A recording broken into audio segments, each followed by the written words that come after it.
प्रेरणास्पद कथा YouTube channel पर मैं धनंजय जैन आप सभी का हार्दिक अभिवादन करता हूं।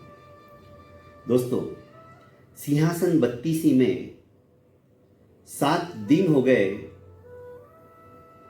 राजा भोज विक्रमादित्य के सिंहासन के ऊपर अधिष्ठित होने के लिए लालायित थे।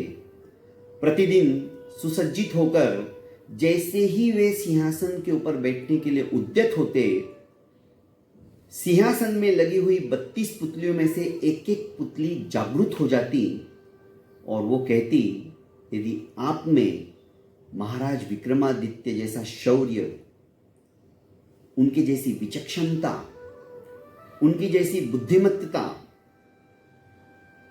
उनकी जैसी दानवीरता, उनकी जैसी न्यायप्रियता, विविध प्रकार के इन गुणों में से एक गुण भी यदि विद्यमान है तो ही तुम इस सिंहासन के ऊपर बैठ सकते हो, अन्यथा नहीं। आज 8वां दिन था। महाराज भोज अपने लोभ को संवरण नहीं कर पा रहे थे कि मैं जाता हूं और इस सिंहासन के ऊपर तो आज बैठ ही जाऊंगा। पर जैसे ही उन्होंने अपना दाहिना पैर सिंहासन के ऊपर रखने के लिए उठाया,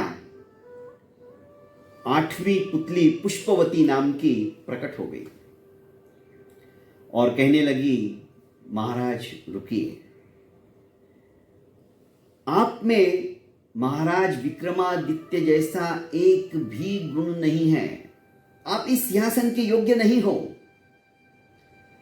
राजा भोज कहने लगे कि ऐसी क्या कमी है मुझ में जो हर एक पुतली रोज आती है और मुझे रोक देती है। उनके अंदर जो विचक्षणता थी,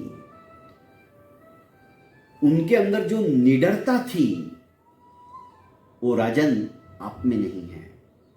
सुनिए, एक कहानी उनके जीवन से संबंधित आपको मैं सुनाती हूं।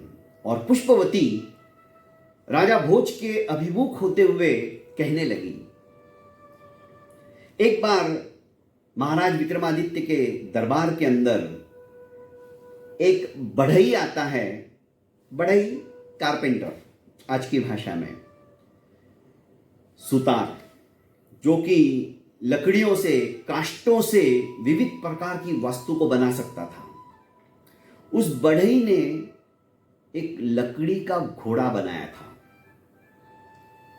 वो घोड़ा लेकर महाराज के पास उपस्थित होता है और कहने लगता है कि राजन, इस घोड़े में अद्वितीय शक्ति है। दिखने में काष्ठ का है, पर ना तो एक खाता है ना पीता है, पर अपने सवार को इच्छित स्थान पर लेकर चला जाता है।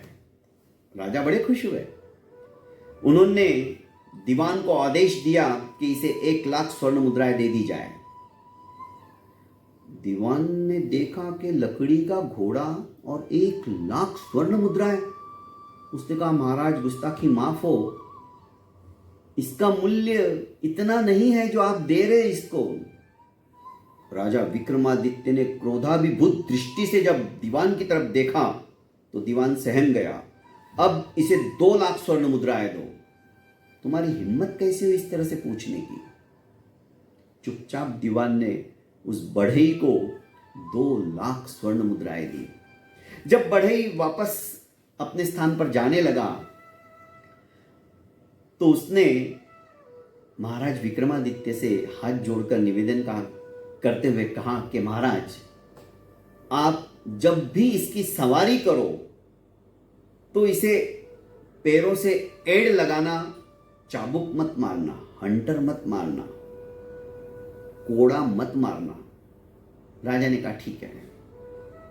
कतिपय महीनों के पश्चात राजा के मन में आया, चलो आज उस काष्ठ के घोड़े की सवारी की जाए। संध्या काल व्यतीत होने के पश्चात राजा ने वो घोड़ा मंगाया और घोड़े के ऊपर बैठ गए। पर राजा भूल गए, एड़ लगाने के बजाय उन्होंने चाबुक से उस घोड़े को हंटर मार दिया। उसको हंटर मारने की देरी थी। घोड़ा तो आकाश मार्ग से उड़ने लगा। महाराज विक्रम सहम के बैठ गए। ये क्या हो गया? समुद्र पार घोड़ा उड़ता हुआ एक भयंकर जंगल के अंदर पहुंच गया। उस जंगल में गुप्त अंधकार था, हाथ को हाथ नहीं सूझता था, दिखाई देता था। ऐसे भयंकर निबिड़ अंधकार में जंगल के अंदर राजा एक पेड़ से टकराया, राजा का घोड़ा, और राजा और घोड़ा दोनों नीचे धड़ाम से गिरे। जैसे तैसे राजा ने वहां पर 15 दिन व्यतीत किए, पर कहीं पर भी कोई रास्ता नजर नहीं आ रहा था।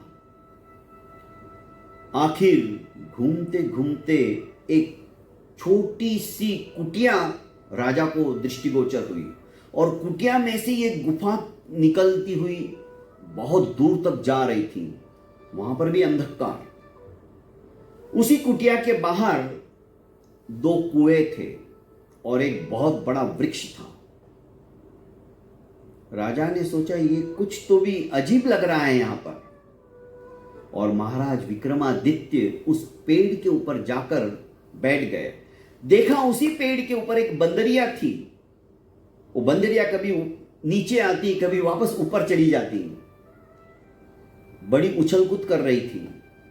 पर महाराज चुपचाप पेड़ के झुरमुट के अंदर अपने आप को छुपाकर बैठ गए और सोचने लगे यहां कुछ ना कुछ रहस्य जरूर है। मध्याह्न के समय हल्का सा उजाला था। एक यति उस गुफा में से बाहर आया।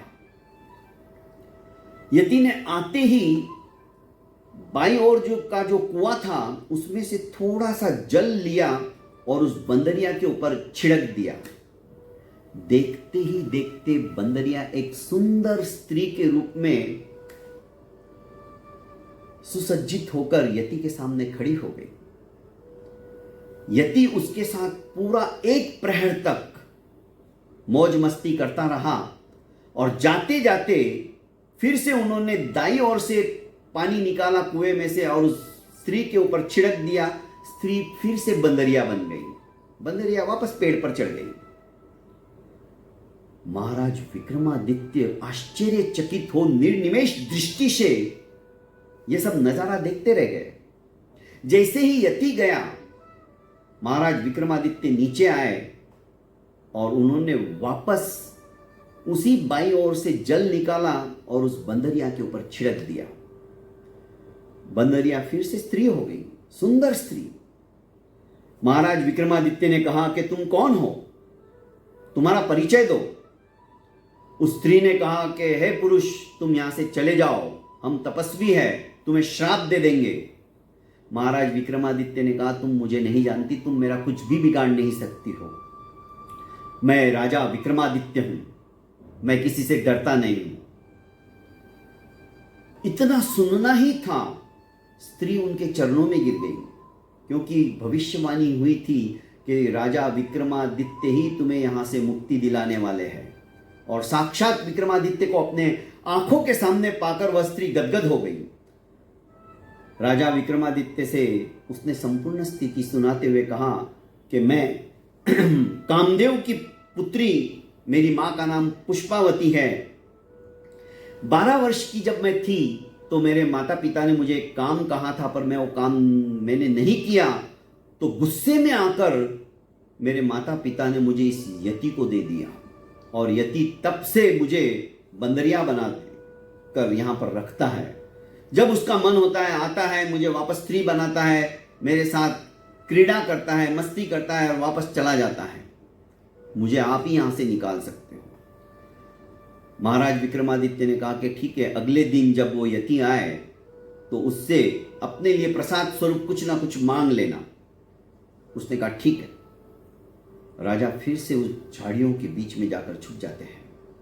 दूसरे दिन यति आता है, फिर से उसे स्त्री बनाता है, तो ये कहती कि आज तक मैंने तुमसे कुछ मांगा नहीं, मुझे पता है, मुझे ज्ञान है कि तुम बहुत बड़े तपस्वी हो, साधक हो, तंत्र मंत्र यंत्रों की साधना करते हो।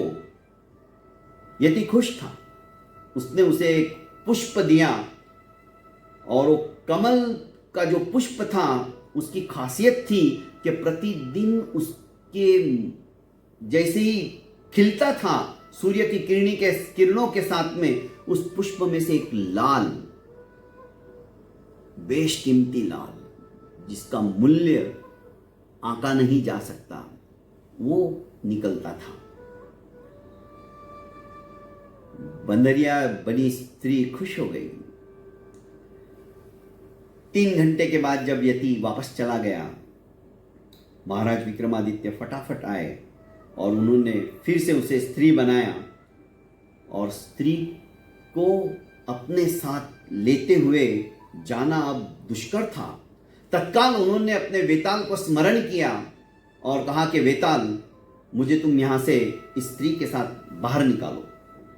पलक झपकते ही वेताल आकाश मार्ग से स्त्री और विक्रमादित्य को बाहर लेके आए, उस कानन से बाहर आ गए, उस जंगल से बाहर आ गए। एक बच्चा खेल रहा था, बड़ा मासूम, बड़ा सौम्य। राजा का मन उसे देखते ही प्रसन्नता से एकदम परिपूर्ण हो गया। उस बच्चे ने कहा कि आप मुझे आपके हाथ में जो फूल है वो दे दो। बिना विलंब किए, बिना कुछ सोचे समझे, मांगने वाला चाहे कोई भी हो, ब्राह्मण हो या बालक हो, महाराज विक्रमादित्य ने वह पुष्प जो कि प्रतिदिन एक लाल निकाल कर देता था, बेशकीमती, हंसते हंसते उस बच्चे को दे दिया। बच्चा बड़ा खुश हुआ, अपने घर आया। घर पर उसने वो कमल का फूल रख दिया। दूसरे दिन तो उसके मुंह से एक लाल निकल पड़ा। ऐसे असंख्य लाल प्रतिदिन निकलने लगे। पिता ने सोचा ये तो कमाल हो गया। इधर महाराज विक्रमादित्य ने उस स्त्री को अपने राजमहल में रख लिया और अपने राजकाज को संभालने लगे। एक दिन इस लड़के का पिता, जिसके पास असंख्य लाल हो गए थे, बाजार में बेचने के लिए आया। अनमोल निधि जैसे लाल को देखकर कोतवाल ने उसे पकड़ लिया। सोचा कि कहीं से चुरा के लाया होगा। राजा के सामने हाजिर किया तो राजा ने कहा, मुझे भी पता नहीं ये मेरे घर में कैसे क्या लाल आ रहे हैं, पर मेरे बेटे को आज से कुछ महीनों पहले किसी ने ये फूल इनाम स्वरूप मेरे बेटे के मांगने के पश्चात दे दिया था। उसी फूल में से ये लाल प्रतिदिन एक एक लाल निकलते हैं। मैं सच कहता हूं, मैं चोर नहीं हूं।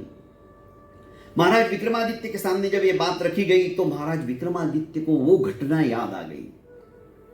यति से उन्होंने उस पुष्प को, जो बंदरिया बनी स्त्री थी जिसे वे लेके आए थे, कामदेव और पुष्पावती की लड़की, उसे दिया था और वही पुष्प उन्होंने उस बच्चे को मांगने पर दे दिया था।